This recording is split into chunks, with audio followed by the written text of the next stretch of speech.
Hey everyone, today we're going to tour this massive property I just acquired from a bank. This is my first time purchasing a bank-owned home and I'm amazed by how nice the condition is. I joke that this house is a lot nicer than my own home in some ways. This is also the biggest home I've ever purchased, over 4,000 square feet. Most of my flips have been between 60 to 100 years old, and this one is only 16 years old. So you are going to see on this home tour that even though this house is huge, the renovation budget is actually the lowest among all of my projects. This project will take only about a couple of weeks. After it's all done, I'm going to share an after video on the channel, so make sure you subscribe to the channel so you don't miss out. Watch until the very end of the video where I share all the numbers and also why this is an awesome project. If you're watching this video and wondering how you can get started to flip houses and achieve financial freedom, I just launched my new book, Flipping Houses Quick Start Guide, available for purchase on Amazon. It's a comprehensive guide for beginners and it summarizes all my learnings and experiences of the last 5 years. Grab a copy today to learn all my tips and tricks. I want to thank all of my subscribers who have purchased the book already, and especially those who are purchasing it from overseas. I know some people who have purchased it from India or South Korea, even though the book may not apply to their local real estate market. Thank you guys so much for your love and support, and you are motivating me to create more interesting content. Let's start the tour from the exterior. The curb appeal of this home is nice other than the dead grass. Unfortunately, the grass hasn't been watered for a while and it's completely cooked, so we have to replace it. But other than that, we already have some plants and some trees in the front yard that give the curb appeal some dimension, which is nice, and we don't have to do much to it. The driveway is in great shape, so is the building structure. This home is a 2-story quasi-Mediterranean style. I really like the grand exterior and the stone and stucco finish. The color of the exterior is olive and brown, which is not my first choice, but I like that it's well kept and it's holding up well. So we probably don't have to touch it and we can save thousands of dollars.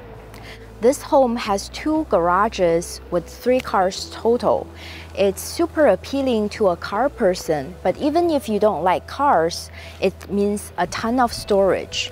The garage doors are already newer, so are the windows. There is a gate by the front entrance, which makes this area very private and secluded. And I like that there are already nice plants here, so we don't need to do any work at all. Now let's check out the interior. There is a half bath on this side, a media room, and a bedroom on the other side. I'm going to show you them later, but let's check out the living space first. This living room is to die for. I love the high ceilings and the large windows. Imagine having friends over in this beautiful and well-lit space. The beige paint and the floor tiles are not what I would have chosen, but they work well together. We also have a lot of recessed lights in this home, so we don't have to worry much about lighting. The adjacent dining room is kind of an extension of the living space with similar finishes and same floor tiles. There's a missing chandelier in the middle, but it's an easy fix.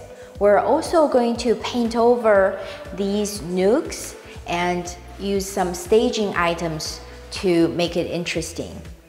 Before I show you more of this bank-owned beauty, smash the like button below and subscribe to the channel to see more interesting content like this. Also, don't forget to pick up a copy of my book, Flipping Houses Quick Start Guide, if you're interested to learn about house flipping. It's available on Amazon. The other side of the dining room connects to the family room that opens up to the kitchen. In this family room, the first thing that catches your eye is probably this beautiful feature wall. It has a recess for the TV, 4 display niches, and a gas fireplace.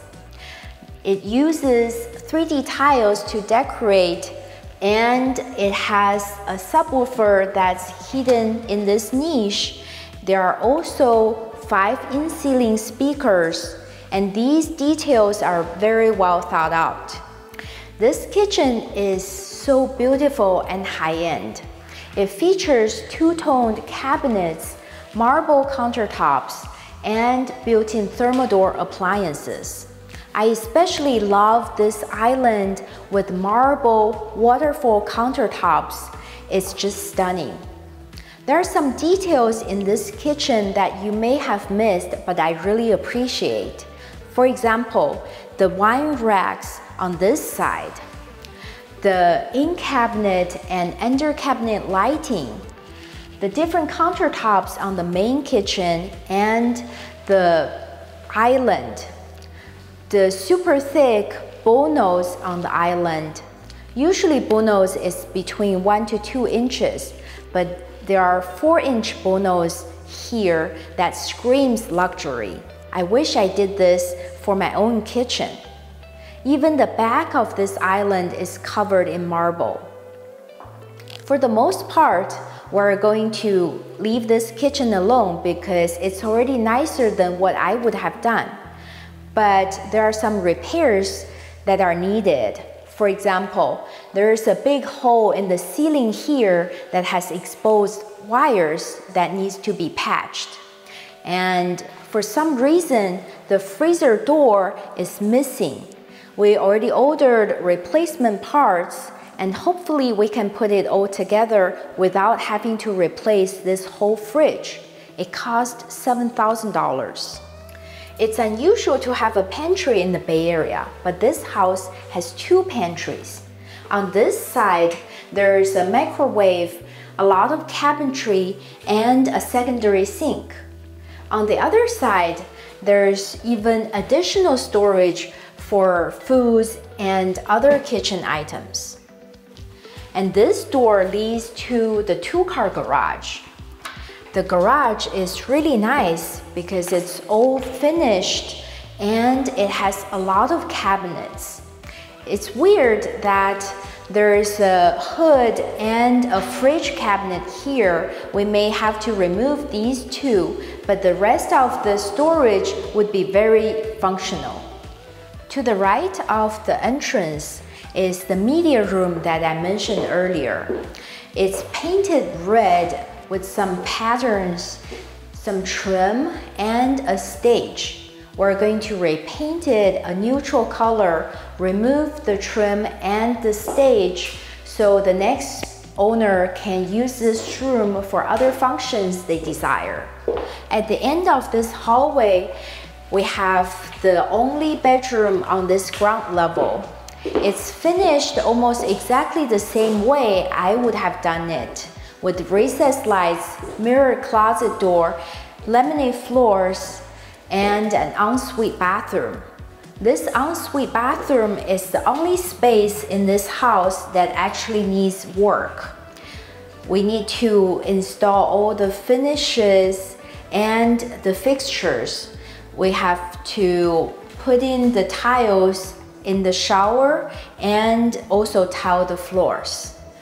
This small guest bathroom on the first floor is tiled wall to wall with accent behind the toilet and in this niche. The vanity is of a unique style and it matches the mirror. The toilet is a one-piece and it's nicer than the toilets I usually install, and there's no work needed in this bathroom. On the second level, there are 4 bedrooms, 3 bathrooms, and a laundry room. On the far end of this hallway, there are 2 smaller bedrooms, and they don't actually need a lot of work. This is one of the smaller bedrooms. I like that there is a good sized walk-in closet in here, and it already has some closet insert that's functional. There are some marks and holes on the walls that needs to be patched and repaired, but it's really minimal work. This bedroom is connected with the other bedroom by this Jack and Jill bathroom. This bathroom is very functional with this double vanity because two young kids can easily share the bathroom. And the vanity is a little dated with square-shaped tiled countertops, but we can easily replace the countertops with quartz and install new undermount sinks to freshen it up. The cabinets are actually in decent shape, and we can probably just paint it and install modern cabinet poles and enhance the style. We'll likely replace this frameless mirror with two framed mirrors to also make the style a little nicer. On this side, there is the shower and toilet room. The shower is a little dated with also the square-shaped tiles, but because they are all in good condition, we'll likely just leave it alone. The third bedroom on the second story is big, and it has a double door entrance. There are 7 windows on 3 walls that let in a lot of natural light. I'm not a big fan of this chandelier, and we may replace it. We will also have to repaint the walls because there are some interesting decor that not necessarily popular among all the buyers. This guest bathroom has similar style with the Jack and Jill bathroom.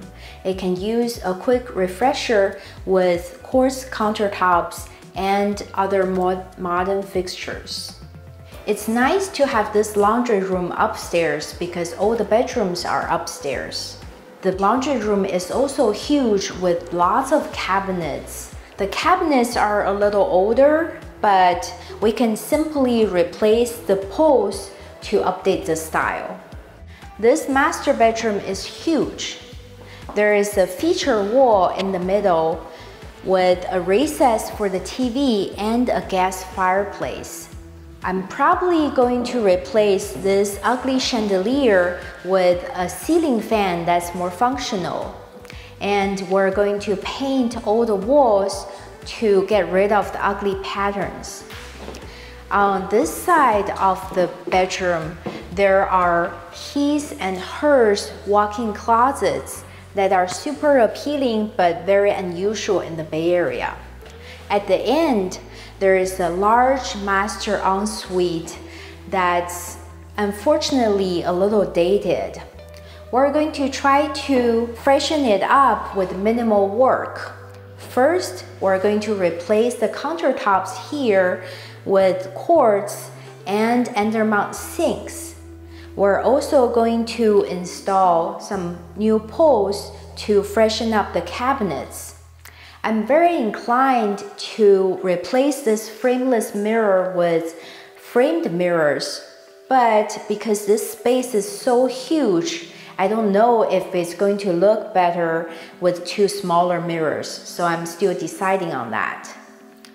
This tub and all the tiles here look very dated, but because this is going to be a quick project, we're going to keep them without having to gut it all. I really like that there is a makeup station here and a separate water closet over here. These are very desirable features and they add a lot of convenience. I wanted these in my own bathrooms, but we just didn't have the room for them. In the center of the second story, there is a sitting area that overlooks the downstairs living room.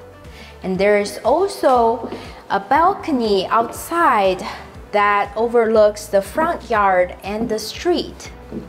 Neither of these provide a lot of functional value, but they are interesting architectural features and some buyers may find them appealing. This backyard is very nicely landscaped and hardscaped. There's a trellis with ivy on it. It provides shade, it's lush and pretty. Unfortunately, the grass is all dead here, just like the front yard. We may be able to revive it, but it's probably going to take longer than we have, so we'll likely have to replace it with sod. Over there, we have a patio and some smaller plants. And in the back, we have some taller trees and shorter trees that give the backyard dimension.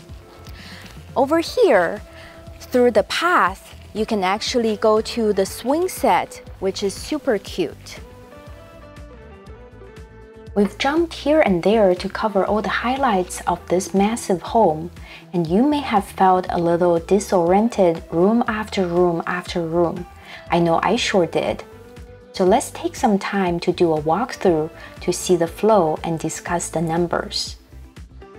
There's a lot of living space in this home and the finishes are very contemporary and impressive. I'm super excited to have acquired this home, not only because it doesn't need much work, but also because I purchased it at a discounted price. Usually a beautiful home in this condition would get a lot of attention and easily fetch top dollar, so I wasn't keen on making an offer in the beginning. But the key word here is bank-owned, as the banks are not in the real estate business and all they wanted is to sell the house to recoup their loan and get rid of the house fast. With the help of my agent, I made an offer quickly at the asking price and snatched up this deal before anyone else even noticed it. Now let's dive into the numbers. My purchase price is $1.9 million. Again, if you're not from the Bay Area, you are probably getting a sticker shock. But the median home price in the area is $1.6 million, so it's really a steal for this large and luxurious home. As already mentioned in the scope of work, there's not a lot of work needed at all, and the rehab cost is going to be less than $50,000. Which is one of the lowest among all the projects I've done.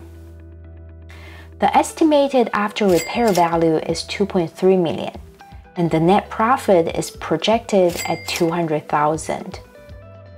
For how quickly and painlessly we can turn this project around, I would be very happy with a margin of this size. This project is only going to take a couple of weeks, so make sure you subscribe to the channel to get notified when the after video is up. I can't wait to showcase an even more gorgeous home to you.